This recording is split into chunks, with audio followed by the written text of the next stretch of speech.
Bueno, buenos días, qué bueno estar acá. Hemos terminado un mes que hemos llamado el mes de misiones basados en el capítulo 1, versículo 8 del libro de los Hechos, donde se nos ha descrito lo que significa ser testigos en dónde: Judea, Jerusalén, Judea, Samaria y hasta lo último de la tierra, ¿sí?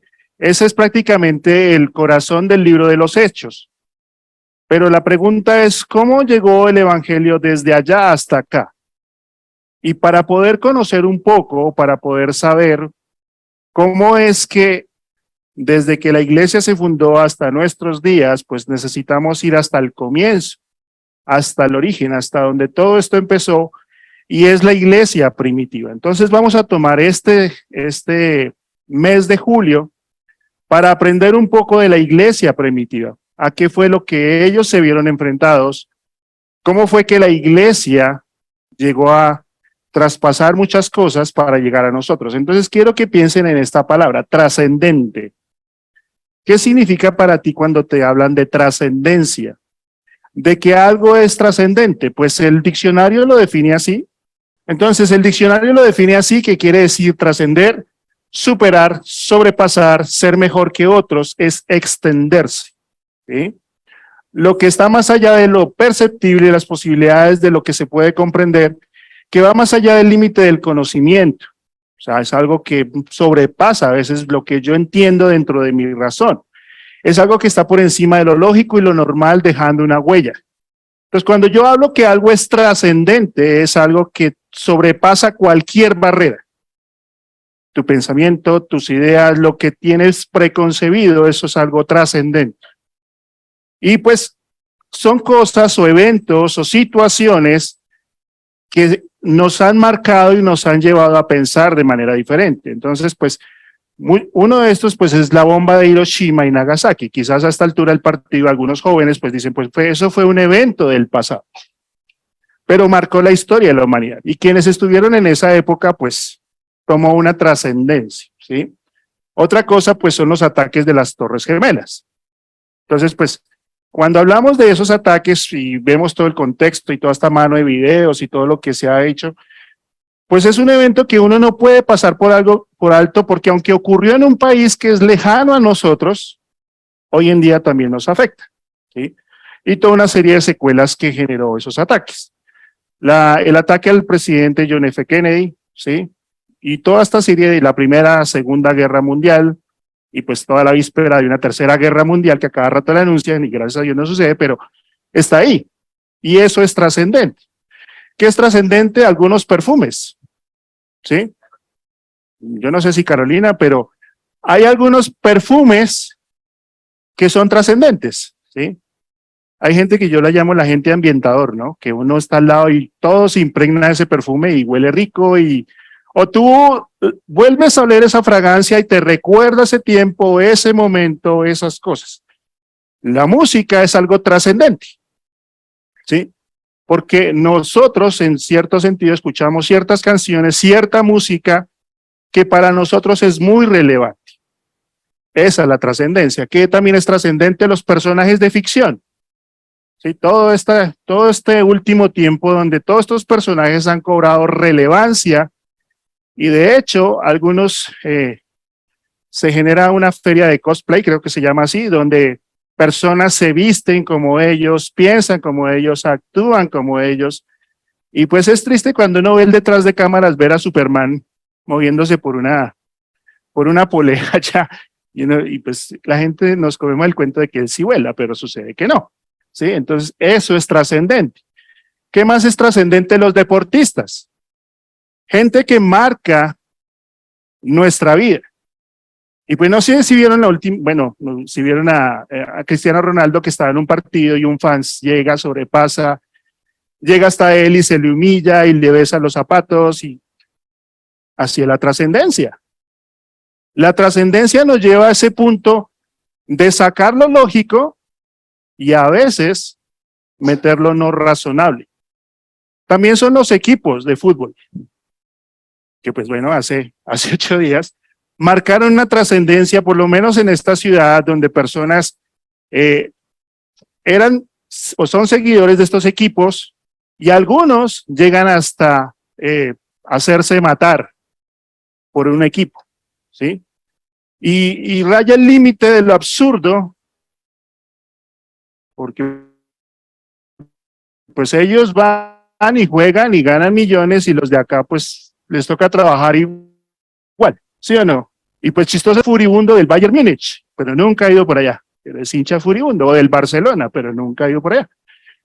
Esa es la trascendencia, ¿sí? ¿Qué más es trascendente? Los logos. Cuando nos casamos con una marca y decimos, no, es que si no es con esta marca o si no es de este consumo, yo no me lo pongo o yo no voy, ¿sí me hago entender? Porque para nosotros nos marca. Ayer estaba hablando con mi peluquero, perdón, mi estilista. Sí, él es de esa trascendencia.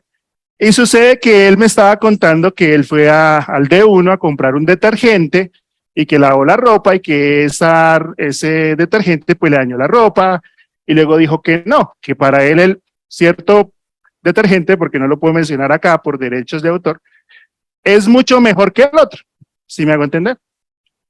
Y esa es la trascendencia en nuestra vida. Y tiene que ver con eso. Otra cosa que es trascendente es la comida, porque nadie prepara los frijoles como los prepara mi mamá, ¿sí? Entonces, eso es trascendente. O venga porque yo tengo que invitarlo a este sitio, porque en este sitio la comida es muy buena, es más económico. Y como nos gusta a los colombianos, bueno, bonito y barato, ¿sí? Entonces, se ha hecho una trascendencia que influencers pues van a sitios y van comentando comidas y pues uno ya va teniendo referentes.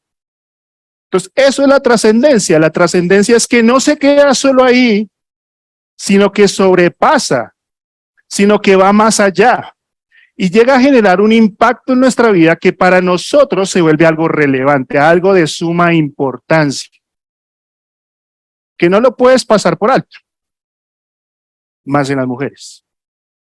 ¿Por qué? Porque ustedes ven a una mujer estrenando algo nuevo y dicen, uy, ¿dónde lo compraste? ¿O no? Uno se encuentra con un hombre que se viste igual que uno y uno le dice, ¿dónde formamos el conjunto vallenato? Ya, es sencillo. Pero esa es la trascendencia. Nos mueve, nos marca, nos va definiendo y nos va llevando a pensar de una manera diferente. Entonces, cuando hablamos de trascendencia, Dios es el más interesado en la trascendencia. ¿Por qué? Porque muchas cosas en nuestro mundo podrán ser trascendentes, pero solo Dios puede usar a su iglesia para que haga algo trascendental. No salió allí, pero eso es lo que Dios quiere. Cuando tú eres llamado a la iglesia, Dios no te ha llamado a que seas estático, que vengas cada domingo y te sientes y digas muy bonito, muy chévere y no trasciendas. Si tú llevas mucho tiempo en tu lugar de trabajo, donde quiera que tú te desenvuelvas durante la semana, y la gente no sabe que eres creyente, tú no eres trascendente. Si las cosas que publicas en tus estados y la forma en que te comportas y la forma en lo que haces no está marcando una diferencia, tú no eres trascendente. Y yo a veces hago comentarios fuera de tono dentro de la oficina, cuando me dicen, ¿y usted qué hizo el fin de semana? Le dije, uy, no, me fui a tomar. ¿Pero qué es si usted no toma? Eso es lo que porque usted no me ve, pero yo sí. Pero eso es la trascendencia, ¿me hago entender? Es marcar una diferencia frente a un mundo que nos está vendiendo toda una serie de antivalores y que nos está llenando la cabeza y está llenando la cabeza de jóvenes que están acá y les está diciendo, no piense así, porque eso no es lo correcto, sino piense así. Y poco a poco los valores y principios que para nosotros eran trascendentes, ya no lo son. Anoche estuve en una boda y una persona, y yo le pregunté, bueno, ¿y tú qué haces? Me decía, yo no hago nada, pero gano plata. Y yo le decía, ¿cómo es eso? Ah, no, pues tú te metes a esta plataforma, y la persona te conecta, se mira por video y ya. Y ahí me dan plata. Y yo le decía, Y tanta gente que se mata 10 semestres en la San Marino estudiando y que ya es ingeniero y todas esas cosas. Y hoy en día es así. Y hoy en día, como les digo, los valores que nosotros fuimos formados y fuimos forjados ya no son trascendentes.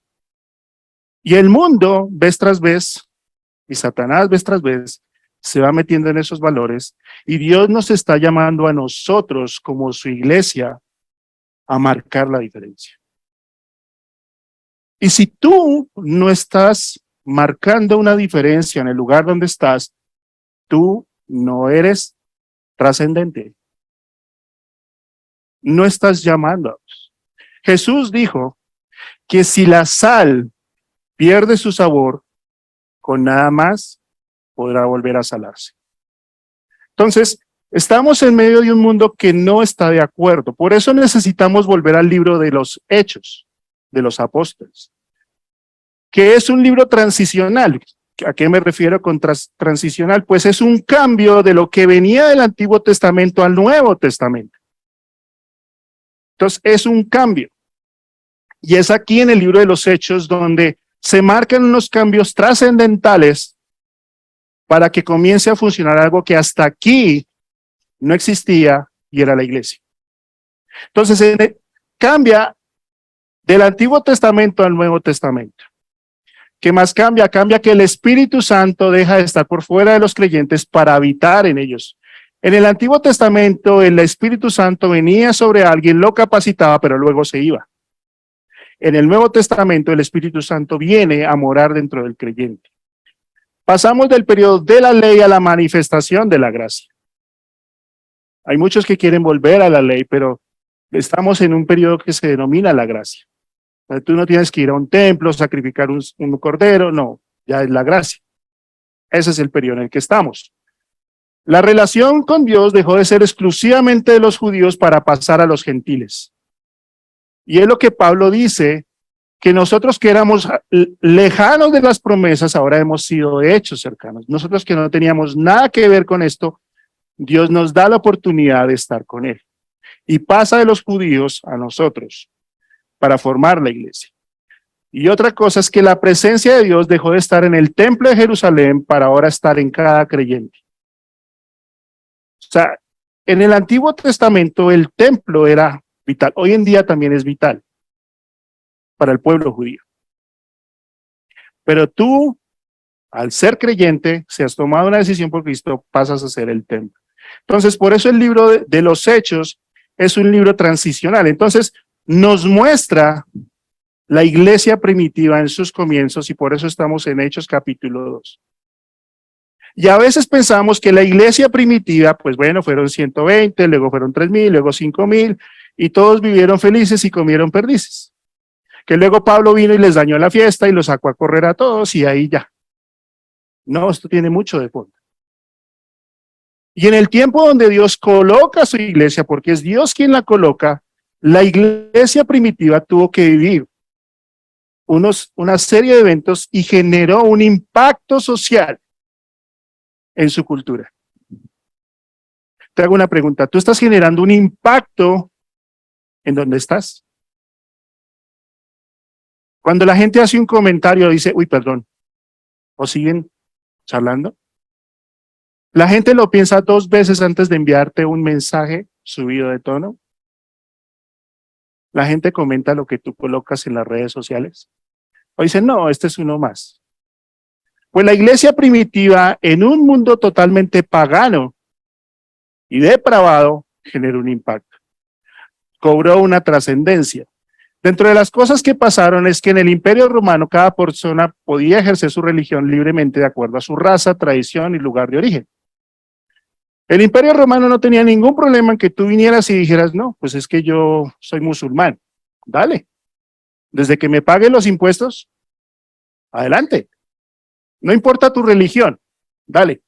Pero el cristianismo generó una identidad en cada persona que aceptaba a Jesús como Salvador personal, sin importar de dónde fuera. Al comienzo, el Imperio Romano dijo, pues esta es otra religión más. Pero cuando empezaron a ver que personas abandonaban sus antiguas creencias y se volvían a la fe, se dieron cuenta de que algo estaba pasando. ¿Qué más pasó? Que el cristianismo generó una unidad multirracial, trayendo la comunión entre personas de diferentes nacionalidades, formando un solo pueblo. En Hechos capítulo 2, ustedes se acuerdan que había venido mucha gente a la fiesta de Pentecostés, que lo vamos a ver ahorita, y empezaron a ver que mucha gente empezó a llegar, que no importaba de dónde fuera, y la iglesia primitiva pues comienza con judíos que estaban por fuera de Jerusalén y que vienen y que comienzan a formar una comunidad multirracial de todas las lenguas y tribus. Entonces, eso generó el cristianismo. ¿Qué más generó? Que el cristianismo trajo consigo el perdón y la reconciliación en una sociedad que auspiciaba la venganza. Los cristianos perdonaban a quienes los perseguían y eso cambió la historia. Si tú estabas en el Coliseo Romano, y si han visto la película Gladiador, pues lo que se esperaba es que si tú eras un gladiador y derribabas al otro, ¿qué esperaba? Que tú lo mataras. Ahora imagínate un gladiador cristiano que era expuesto a tener una pelea con otros y que al final le ganaba y el emperador o como fuera le decía mátalo y él decía no, yo lo perdono. Tú eras el siguiente muerto. Y toda esta serie de gente que se quería vengar ya no lo hacía. Y vamos a ver en los próximos mensajes la persecución de la iglesia. Y cómo la iglesia aprendió a perdonar a aquellos que los calumniaban. Eso marcó la diferencia. Los cristianos eran famosos por su hospitalidad y cuidado por los más pobres y necesitados. Durante una plaga que azotó el imperio, los creyentes no huyeron, sino que se quedaron a cuidar a los enfermos y aún a costa de su propia vida. Ellos hicieron parte de una solución que otros no querían asumir. Ellos se enfrentaron a situaciones difíciles para suplir las necesidades en un imperio que era totalmente legalista y totalmente egoísta. Los cristianos tenían un alto concepto por la preservación de la vida. En el imperio, los niños no eran abortados, sino lanzados a los basureros para ser comercializados o prostituidos. Los creyentes los recogían para ser cuidados o dados en adopción. En el Imperio Romano, si a mí mi hijo no me gustaba o mi hija no me gustaba porque yo quería un varón, yo como hombre de la casa podía determinar lanzarlo al basurero. Así era la sociedad. Y los cristianos tomaron la iniciativa de ir a los basureros, buscar a estos niños, prohijarlos y llevarlos a la fe. Se cree que cuando Pablo le escribe a los romanos en el capítulo 16, que saluda a toda una mano de gente, si tú lo lees ahí, se cree que la mayoría de ellos fueron niños recogidos en un basurero. Esa es la trascendencia de una iglesia, que no se queda en manos cruzadas frente a una sociedad que es discriminatoria, sino que en realidad hace algo. Los cristianos rescataron la pureza sexual dentro del matrimonio, frente a una sociedad donde el sexo se ejercía para satisfacer el deseo sexual por parte de hombres casados con otras mujeres o inclusive con niños. ¿Qué pasaba? Que pues la mujer que yo tenía era la única que yo tenía para concebir hijos, pero yo como hombre podía ir y tener relaciones sexuales con otras mujeres. Y era normal. Y la depravación también llegaba a que yo pudiera tener un efebo, que era un efebo, un joven que estaba a mi servicio. Se cree que Aristóteles tenía un efebo, un niño a su servicio. Se cree que Herodes se bañaba con un séquito de 13 niños en la pila. Esa era la depravación. Pero entonces el cristianismo marca una diferencia cuando todo ese desahogo sexual lo encierra y lo encasilla en honrar el matrimonio. Y eso genera un choque frente a una cultura depravada. El cristianismo afectó seriamente la venta de ídolos o estatuillas que se comercializaban en aquel tiempo, ya que muchos convertidos dejaron de comprar estas imágenes. Y el libro de Hechos, Hechos capítulo 19, dice que Pablo llegó a Éfeso y predicó el evangelio. Y fue tal el impacto que afectó el comercio de ídolos en aquella ciudad. ¿Será que nuestra iglesia va a llegar a un impacto en esta sociedad donde gente del 20 de julio, de Monserrate, de cualquier centro religioso acaba de venir y va a hacer una huelga aquí porque mucha gente está viniendo a conocer a Cristo? Porque eso hace la iglesia. Entonces, esto no solamente era que ellos no compraban las estatuillas, es que esto estaba afectando económicamente el imperio.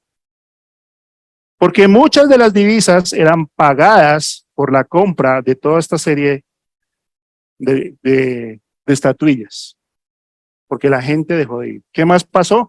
Que el cristianismo hizo que los creyentes dejaran de asistir a las fiestas paganas que se celebraban dentro del imperio. O sea, no es como hoy en día que mañana es festivo y listo, y yo descanso. No, es que realmente era obligatorio estar en esas fiestas, y no era solo una, eran varias. Y yo les hablé de la fiesta de la Saturnalia, si no lo pasó yo ese mensaje, está ahí en la página, y cómo hacían esto. Ahora, no creas que las fiestas paganas eran ellos allá y yo acá, no, era una obligación, rendir culto.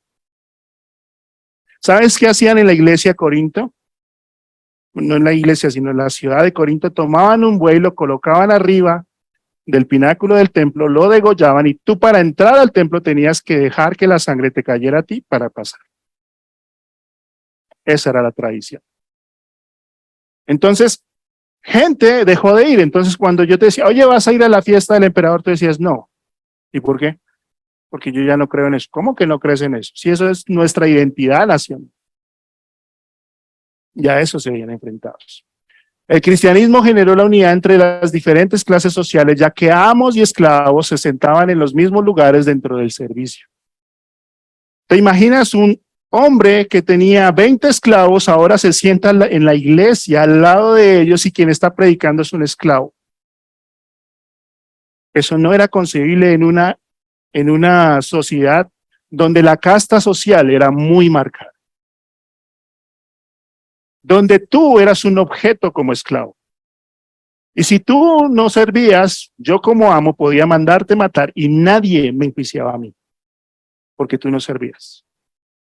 Ahora pasa eso a la iglesia donde ves a ese amo al lado de su esclavo, sirviendo en la mesa del Señor. Entonces, no solamente eso, sino que la iglesia cristiana tuvo que enfrentar muchas situaciones difíciles. Ellos, la iglesia primitiva, era una amenaza para Roma porque ellos proclamaban a otro reino y otro rey diferente al emperador. Cuando tú ibas caminando, te decían, César es el rey. Y tú en la otra esquina decías, no, Jesús es el rey. Pero si solo hay un rey y es César, no, es Jesús. Tú estás en contra. Entonces, y esto no era tomado así tan ligeramente. Y lo vamos a ver más adelante cuando llega la persecución de la iglesia, cómo esto realmente empezó a amenazar al imperio.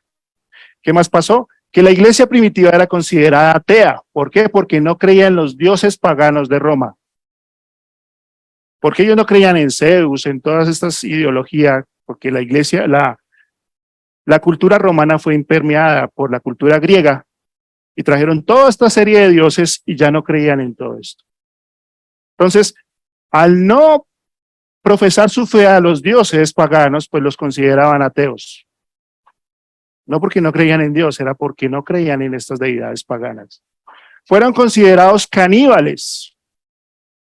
¿Por qué? Por comer la carne y beber la sangre de uno que estaba muerto. Una mala interpretación de la cena del Señor.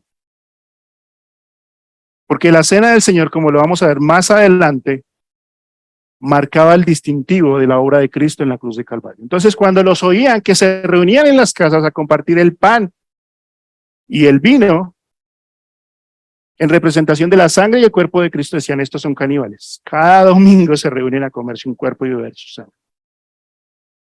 Eso era lo que marcaba. Fueron acusados de incesto por llamarse hermanos y hermanas, casarse entre ellos y tener hijos. No, es que usted a todo era metido allá. Porque entre ellos se llamaban hermanos. Y yo me casé con mi hermana tal y tuvimos un hijo. Eso es un incesto para ellos. Porque la gente no los comprendía. Fueron considerados antisociales por no asistir a las fiestas paganas donde quizás había algún ofrecimiento a algún dios pagano. Porque dejaron de asistir, dejaron de ir a esas fiestas. Y si tú ibas a cualquier evento que fuera, cualquiera, una boda, una presentación, lo que fuera, siempre había la presentación a un dios pagano, o era ofrecido a un dios pagano. Como yo ya no comulgaba o no estaba de acuerdo con eso, pues no asistía. Entonces me consideraban un antisocial. Es que usted como ya no volvió por acá, desde que va a esa iglesia, lo perdimos. Entonces, esto generó que la expansión del evangelio se hiciera de una manera mucho más eficaz, y estos son los motivos. La infraestructura de caminos y el libre tránsito permitió un avance. O sea, Roma contaba con una serie de caminos que permitían que yo pudiera ir a cualquier lugar del Imperio Romano y poder hablar. O sea, no es que ellos tuvieron que llegar con machete y romper la selva, no. La cultura griega había hecho en la cultura romana que hubieran hecho caminos grandes, y cuando ustedes se encuentran con que Jesús llama a Mateo, Jesús está en una intersección de unos caminos comerciales bastante anchos. Había guarniciones, había comida, o sea, uno se podía mover a cualquier parte del imperio sin ningún problema. Eso permitió que el evangelio se expandiera. ¿Qué más permitió? Que el griego era el idioma universal conocido en el imperio, es como hoy en día el inglés. Entonces, en esa época, el griego, todos hablaban griego. Muy probablemente Jesús también habló griego, porque era una lengua muy conocida. Entonces, yo podía ir a cualquier parte del imperio y poder hablar en griego y cualquiera me entendería. Lo otro es que la religión gozaba de la Pax Romana dada por el imperio, que era la Pax Romana, el control absoluto de Roma sobre el territorio que generaba que hubiera tranquilidad. Y más adelante, en la persecución, vamos a ver cómo esa Pax Romana llegó a afectar la iglesia. Las persecuciones ayudaron a que el evangelio se propagara más rápido. Y no solamente ocurrió con Pablo, sino hubo más persecución. Y eso hizo que el evangelio fuera más expandido a todo el imperio. Y la prioridad era siempre predicar en las grandes ciudades. Entonces la iglesia se vio enfrentada a toda una serie de situaciones frente a un imperio, frente a una sociedad que la consideraba totalmente trascendente. Entonces la iglesia, y lo vamos a ver ahorita, pasó de ser un grupo de 120 personas a llegar a ser un grupo de casi 6 millones de personas, 10 en 200 años. ¿Cómo lo hizo? ¿Cómo fue que una pequeña puñado de la iglesia llegó a tanto? Libro de Hechos, capítulo 2, versículos del 1 al 11. Dice así: cuando llegó el día de Pentecostés, estaban todos unánimes juntos, y de repente vino del cielo un estruendo como en el viento de un viento recio que soplaba, el cual llenó toda la casa donde estaban sentados, y se les aparecieron lenguas repartidas como de fuego, asentándose sobre cada uno de ellos. Y fueron todos llenos del Espíritu Santo y comenzaron a hablar en otras lenguas, según el Espíritu les daba que hablasen. Y moraban entonces en Jerusalén varones piadosos de todas las naciones bajo el cielo, y hecho este estruendo, se juntó una multitud y estaban confusos, porque cada uno les oía hablar en su propia lengua. Y estaban atónitos y maravillados, y diciendo: miren, ¿no son estos galileos todos los que hablan? ¿Cómo pues les oímos nosotros hablar cada uno en nuestra lengua en la que hemos nacido? ¿En la que hemos nacido?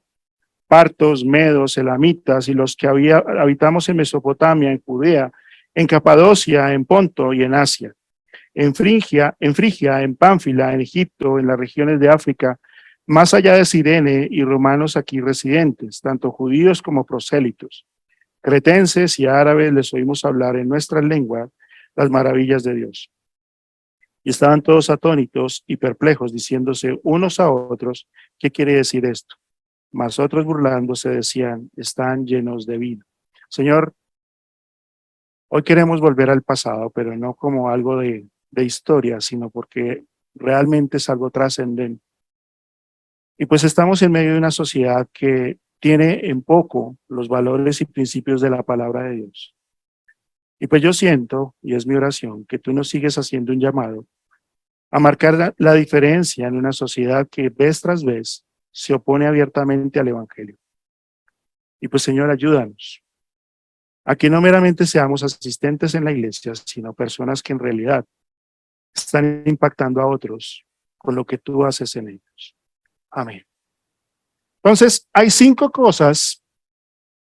Entonces, la pregunta es, ¿cómo logró la iglesia primitiva ser trascendente en medio de un mundo que quiso rechazar el mensaje? ¿Cómo llegó a traspasar ese mensaje para llegar a nuestros días?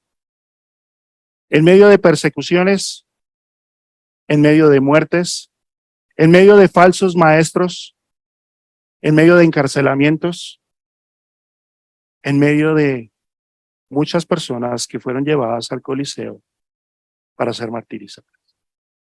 Ellos hicieron algo que Dios nos está llamando a nosotros a hacer. Entonces, vamos después a leer Hechos 2:42 a 47, pero hay 5 cosas que, aunque no es una fórmula que yo digo, pero son 5 cosas que marcan que es lo que vamos a estar viendo este mes. ¿Qué hizo la iglesia primitiva? Número 1 es la dependencia total del Espíritu Santo, que es lo que estamos leyendo acá.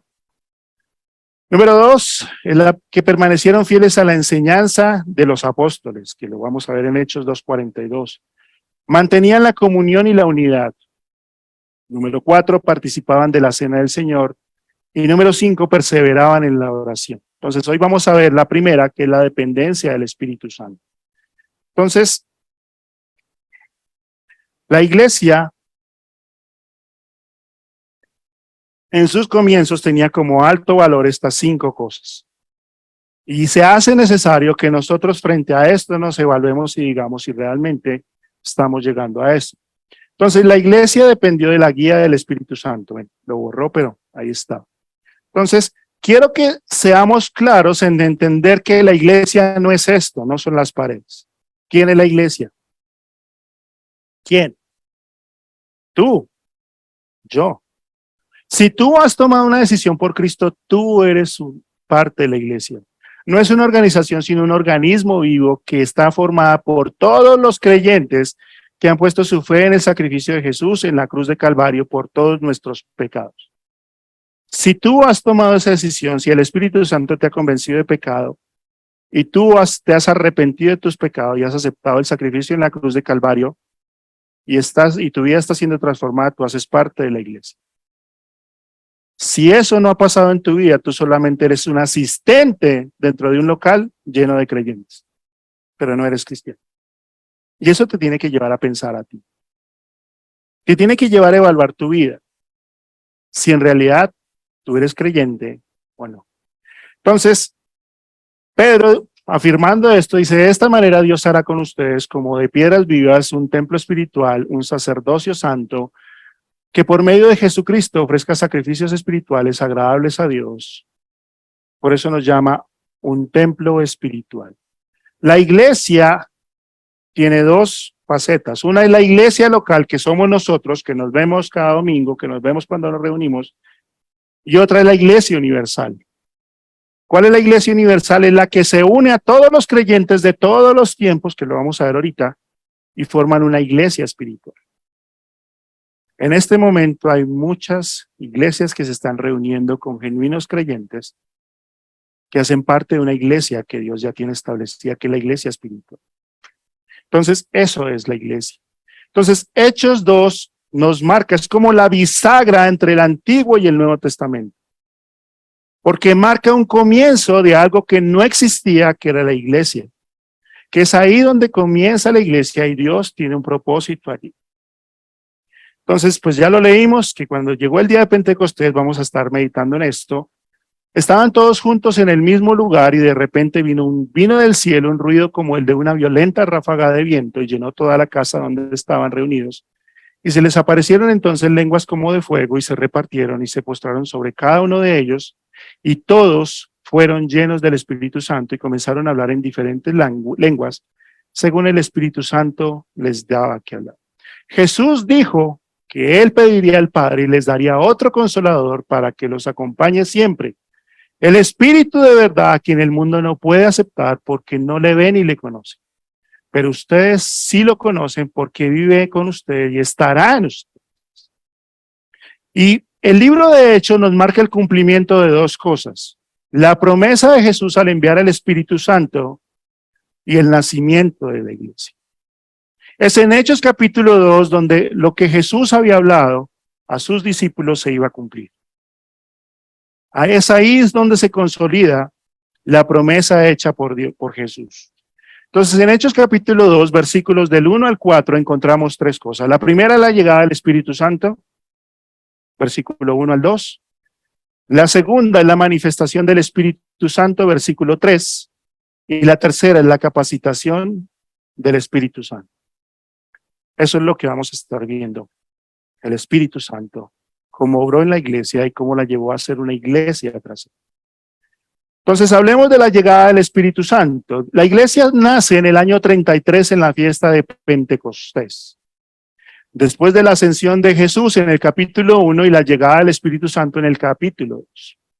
Entonces, es una transición. Jesús ya no va a estar, pero él dice, les voy a enviar otro, igual a mí, que es un consolador, que no va a estar fuera de ustedes y que va a estar dentro de ustedes.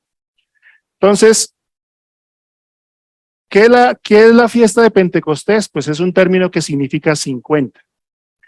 Y es la fiesta de las cosechas o la fiesta de las primicias. Se celebraba 50 días después de la Pascua. Si ustedes se acuerdan, en Éxodo capítulo 12, Dios le ordena al pueblo que tome un cordero, lo sacrifique, pinte los postes de la puerta y pinte el alto de la puerta.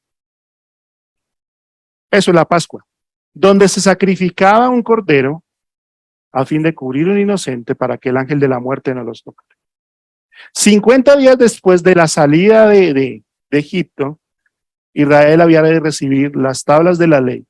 Ahora, en este tiempo donde se está llevando a cabo la celebración de Pentecostés, lo que se hacía era que los agricultores o la cosecha, yo iba a la cosecha, miraba algunos granos, los tomaba, ¿sí? Porque todavía no había recogido la cosecha, los tomaba, los miraba, los examinaba y decía, la cosecha va a ser abundante, va a estar lista.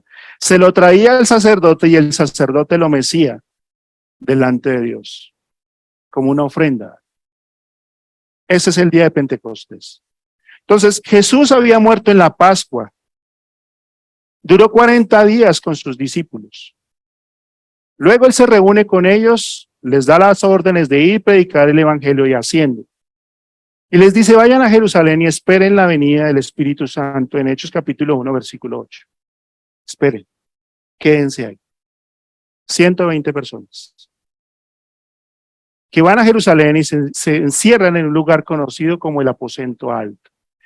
Hechos 1, 12 al 14, nos dice que los creyentes después de la ascensión de Jesús se reunieron en el aposento alto y todos estaban unidos. Ellos confiaban en Dios y dependían de una promesa. ¿Te gusta esperar? No eres un candidato para el obrar de Dios. Porque si tú eres una persona que se desespera y que quiere que Dios obre ya, ¿sabes? A veces Dios te va a decir, pues espera un poco más. Porque no es en tu tiempo, es en mi tiempo. Y aunque ellos no sabían lo que iba a acontecer después, obedecieron al Señor y estuvieron dispuestos a esperar. Y allí estuvieron ellos 10 días orando. Entonces, en el libro de Hechos dice lo siguiente, versículo 1 y 2, dice, cuando llegó el día de Pentecostés estaban todos unánimes juntos y de repente vino del cielo un estruendo como un viento recio que soplaba, el cual llenó toda la casa donde estaban sentados y se les aparecieron lenguas de fuego. Vino de repente, o sea, ellos no lo estaban esperando. Eso muestra que Dios puede obrar en tu vida en cualquier momento. En cualquier momento. Lo segundo es que fue un estruendo, o sea, que era algo que no se podía negar. La manifestación del Espíritu Santo no se puede negar cuando el Espíritu Santo actúa. Es muy evidente. El otro día a las 3 de la mañana algo sonó fuerte en mi barrio. Y todos en pijamados salimos a ver qué pasaba. Con la pregunta, ¿qué fue lo que pasó? Entonces, fue un estruendo que no solamente los impactó a ellos, sino que impactó a una sociedad que estaba metida en su religiosidad. Y el Espíritu Santo va a generar un momento, un impacto.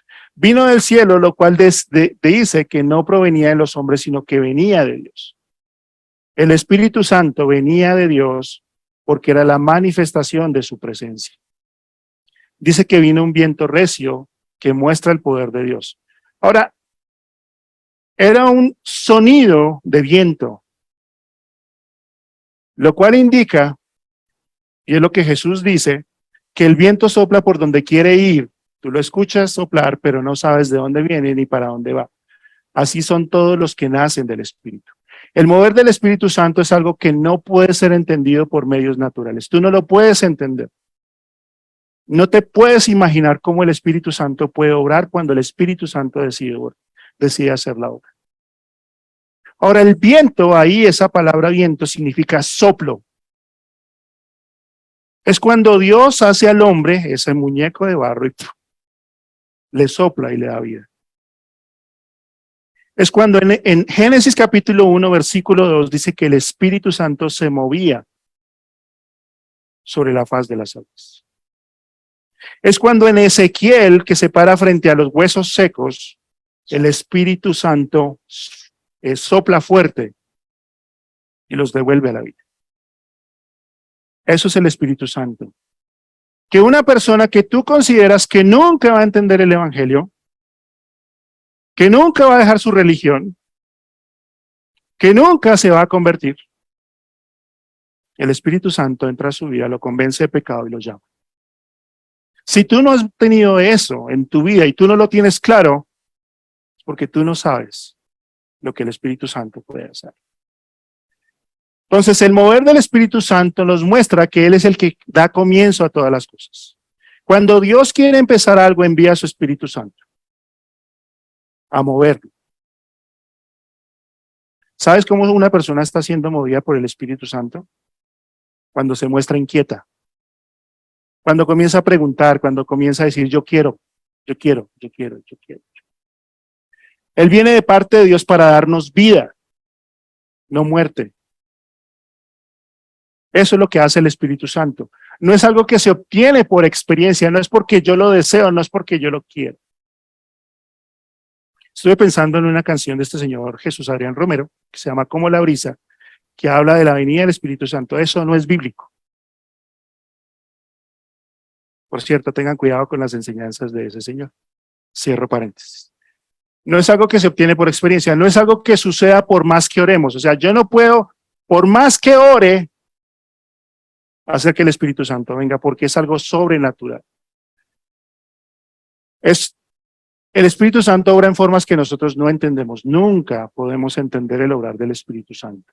Y se manifiesta en un tiempo y un momento precisos. Tú puedes hacer berrinche lo que quieras, pero el Espíritu Santo tiene un momento. Y este era el momento en que Dios había determinado que el Espíritu Santo iba a llegar. Era la fiesta de las cosechas. Y esta era la manifestación de una iglesia nueva. Entonces, lo segundo que vamos a ver aquí es la manifestación del Espíritu Santo.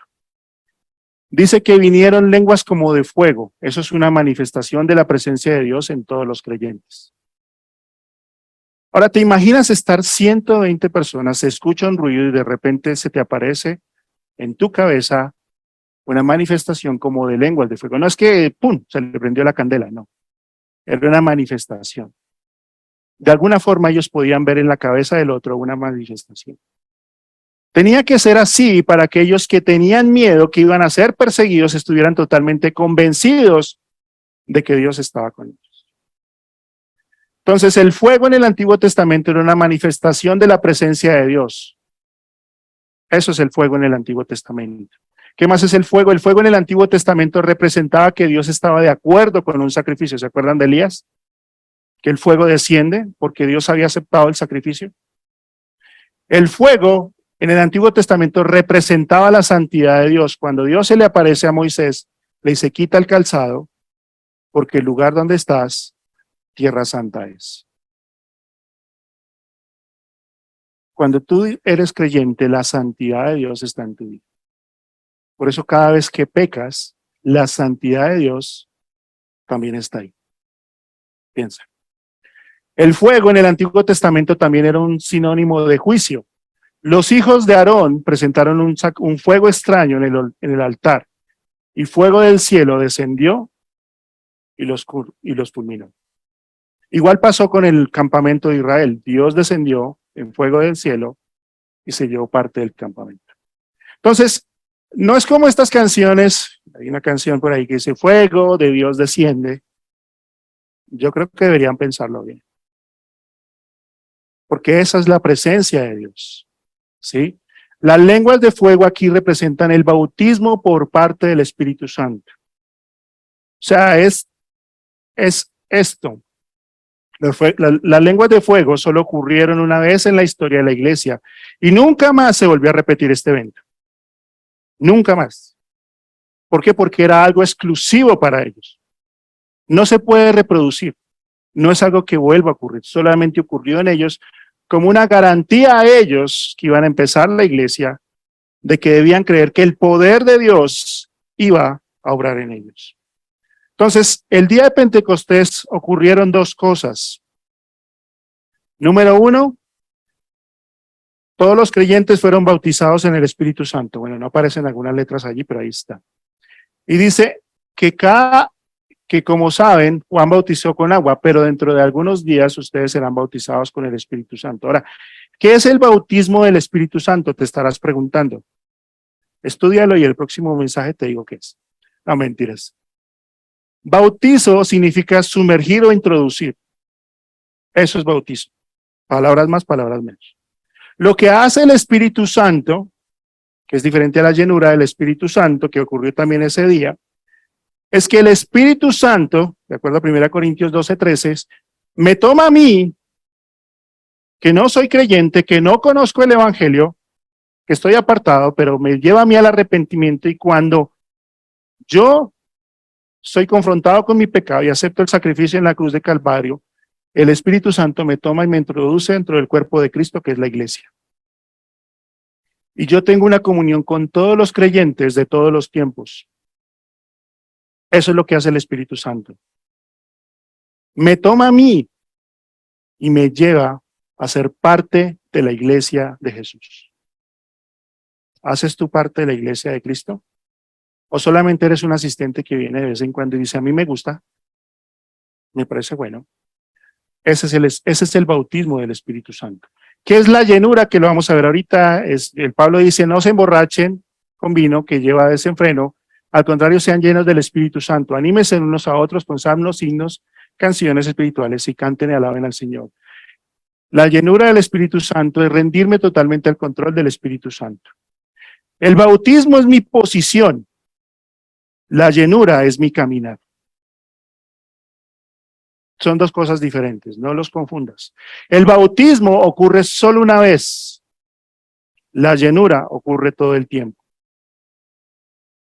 Pero es tu responsabilidad ser lleno del Espíritu Santo. Esa es tu responsabilidad. Entonces, Pablo escribe, de ustedes no predomina la mentalidad humana, sino la del Espíritu, porque el Espíritu de Dios vive en ustedes. El que no tiene el Espíritu de Cristo no pertenece a Cristo. O sea, no puede pertenecer a Jesús. ¿Por qué? Porque el Espíritu Santo no mora en él. Y por eso el apóstol Pablo dice que el hombre natural no percibe las cosas del Espíritu y le son locura porque no tiene el Espíritu Santo que le ayuda a entender. Entonces, el bautismo del Espíritu Santo tiene como propósito purificarnos. Eso es lo que hace el Espíritu Santo. Me limpia de pecado y me purifica. Me traslada de lo temporal a lo eterno. Una persona que tiene el Espíritu Santo trasciende la muerte. No se queda acá, trasciende. Nos saca del reino de las tinieblas y nos vuelve hijos de Dios. Eso es lo que hace el bautismo. Nos muestra que Dios está complacido conmigo. ¿Por qué? Porque he sido limpiado y he sido hecho nueva criatura. ¿Qué más nos muestra? Que Dios nos escogió para sí mismo y nos ha hecho santos, o sea, nos ha apartado. Eso es lo que hace el Espíritu Santo, me aparta. del mundo para él. Me muestra que Dios comparte su naturaleza divina conmigo. La misma esencia y naturaleza de Dios mora en un creyente. Si a ti no te incomoda el pecado, si vives conforme a los estándares del mundo, si te gusta lo que hacen los demás, deberías preguntarte si la naturaleza de Cristo está en ti. Porque nos incomoda. Porque debe generar en nosotros una incomodidad ya que no somos de este mundo. Entonces, un creyente bautizado con el Espíritu Santo comparte el mismo Espíritu de Jesús. Y Pablo dice en Romanos que el Espíritu que levantó a Jesús de los muertos nos va a devolver a nosotros la vida y nos va a resucitar. ¿Tienes tú la certeza que el Espíritu Santo está en ti? ¿Tienes esa seguridad? Un creyente bautizado por el Espíritu Santo se vuelve su morada. Ya no hay que ir a un templo, ¿por qué? Porque el Espíritu Santo ha hecho una morada en ti. Te hago una pregunta, ¿el Espíritu Santo está cómodo en su morada? ¿El Espíritu Santo realmente se siente tranquilo en tu interior? Y yo les hago esta ilustración. Si tú llegas a un apartamento que vas a vivir y encuentras basura en todo el apartamento, ¿tú vivirías allí? No, tú recogerías la basura, limpiarías y lavarías para estar cómodo. Yo te hago la pregunta, si el Espíritu Santo está en tu corazón, ¿cómo está tu corazón? ¿Lleno de basura o es un lugar cómodo para vivir? El creyente bautizado por el Espíritu Santo tiene la seguridad y la certeza de que es hijo de Dios. Porque el Espíritu mismo da testimonio a nuestro espíritu de que somos hijos de Dios. Y cada vez que la duda venga, el Espíritu Santo reafirma en mí la verdad de que soy su hijo. Un creyente bautizado por el Espíritu Santo tiene la garantía de su salvación.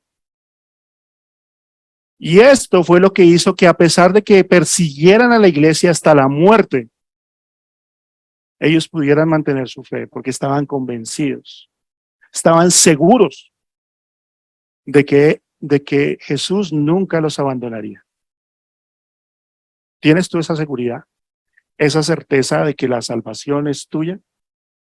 Entonces, el creyente bautizado por el Espíritu Santo está capacitado por Dios para llevar a cabo la obra sobrenatural usando los dones dados por Dios.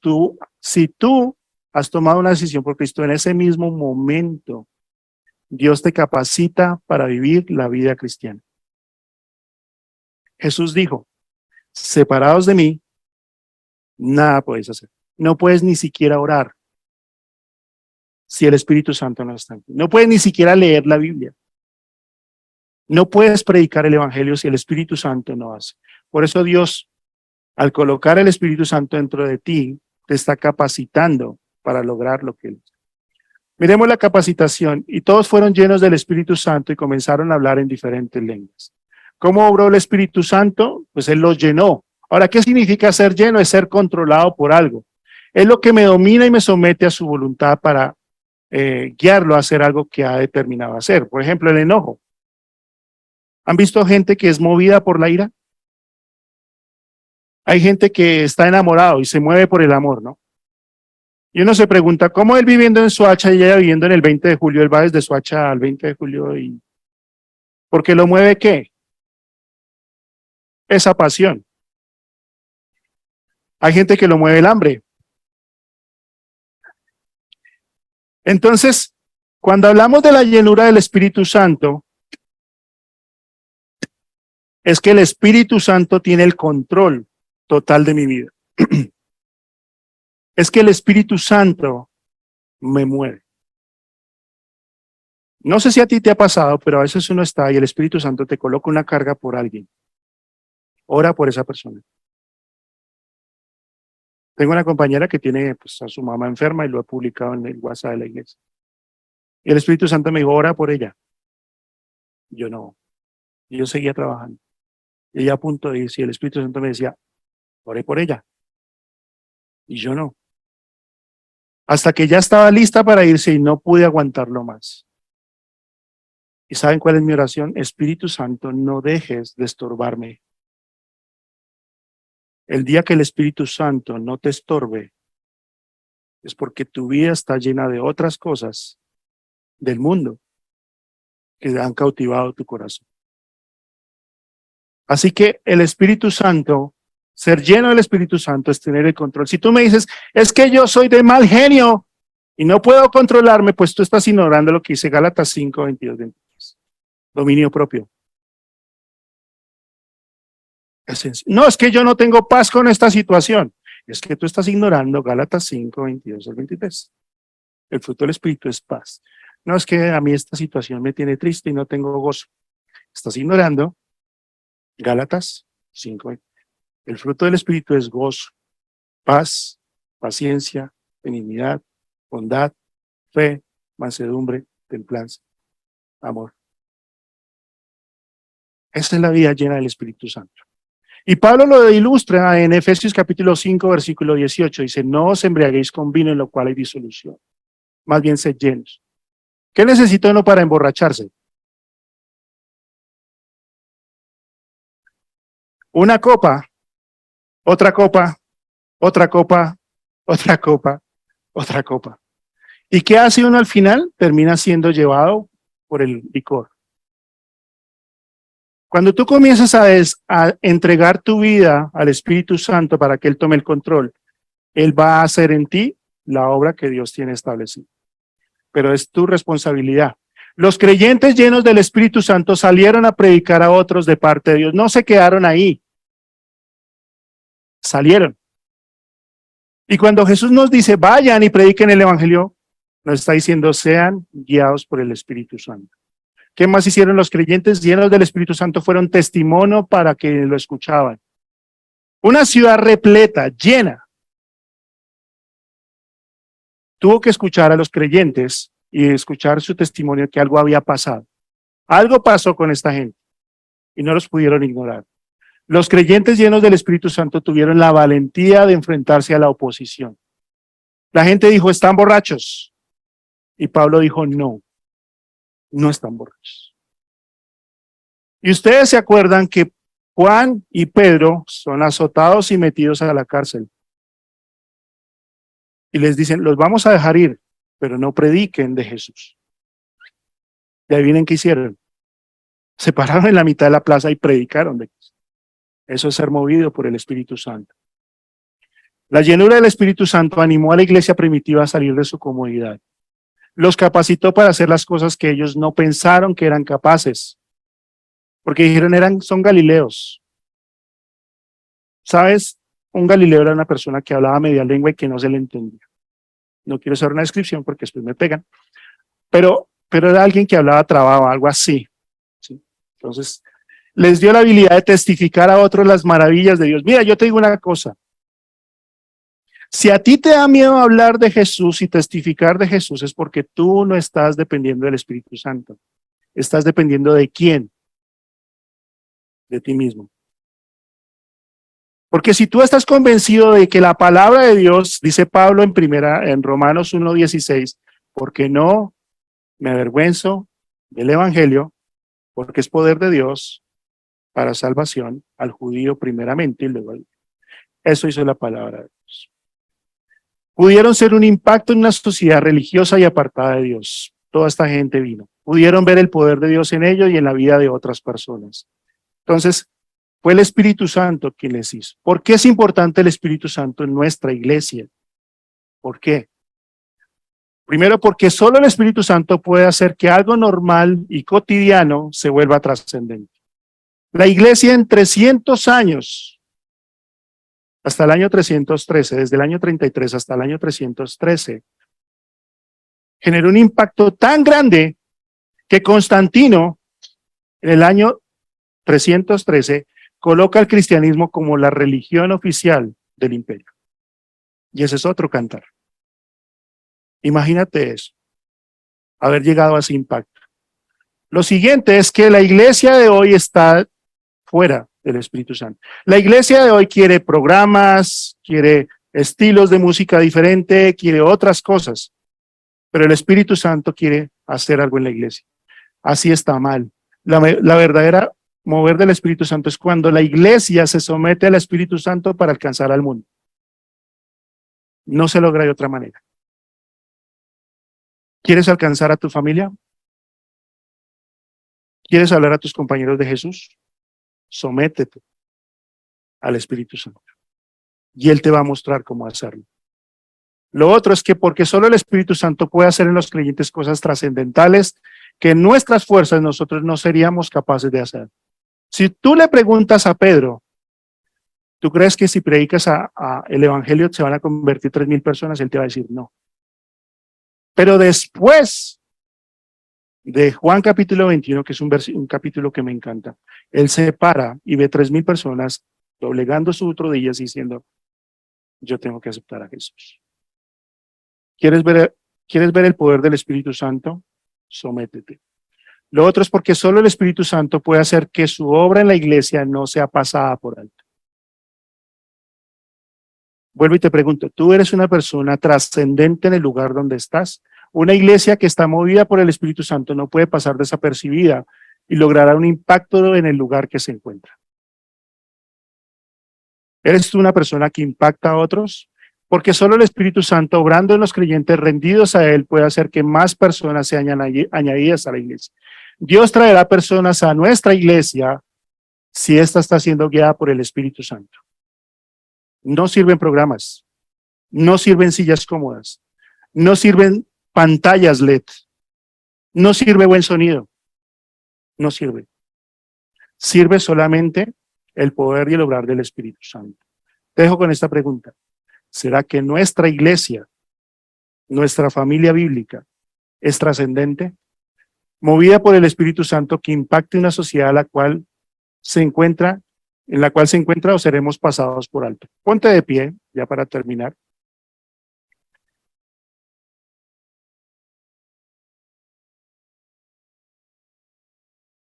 Y quiero hablarte a ti, que quizás hoy no has tomado una decisión por Cristo, que piensas que la vida cristiana es una religión más, y tú no has entregado tu vida a Jesús, o no te has rendido a Jesús, para que tú hoy tomes una decisión. Depende de ti. Y si estás escuchando este mensaje por YouTube o lo estás escuchando por Zoom, Dios te está llamando a marcar una diferencia, a ser trascendente. Pero solamente tú tienes que tomar una decisión. El apóstol Pablo dice, hoy es el día de salvación. Tú no sabes lo que Dios puede hacer en tu vida cuando decides rendirte a Él. Y para nosotros como iglesia, nuestro llamado es, ¿eres tú una persona trascendente en el lugar donde estás? ¿Eres tú un referente? ¿Eres tú una persona que impacta el lugar donde estás? ¿Dependes del Espíritu Santo o no?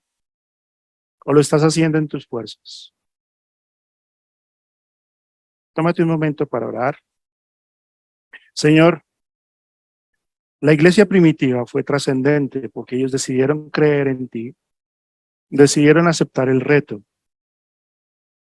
decidieron humillarse y decir, Señor, henos aquí, aquí estamos.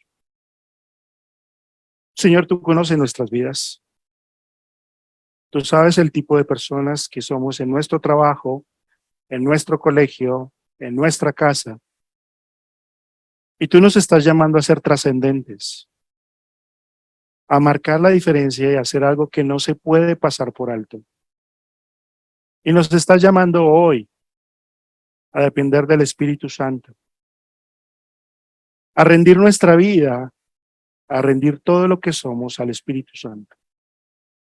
Y pues yo te pido, Espíritu Santo, que como lo dice en tu palabra, tú convences de pecado y nos guías a toda verdad.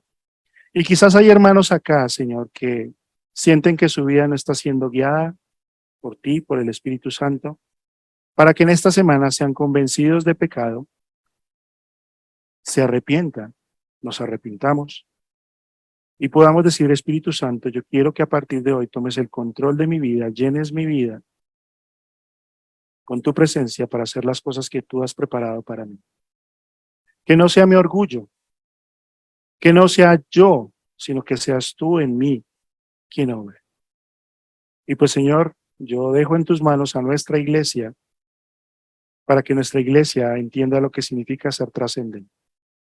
Que en el futuro, cuando personas puedan escuchar de esta iglesia, puedan decir, mi vida fue transformada porque encontramos una iglesia fiel que se dejó usar por Dios para marcar la diferencia. Gracias por este tiempo en Cristo Jesús. Amén.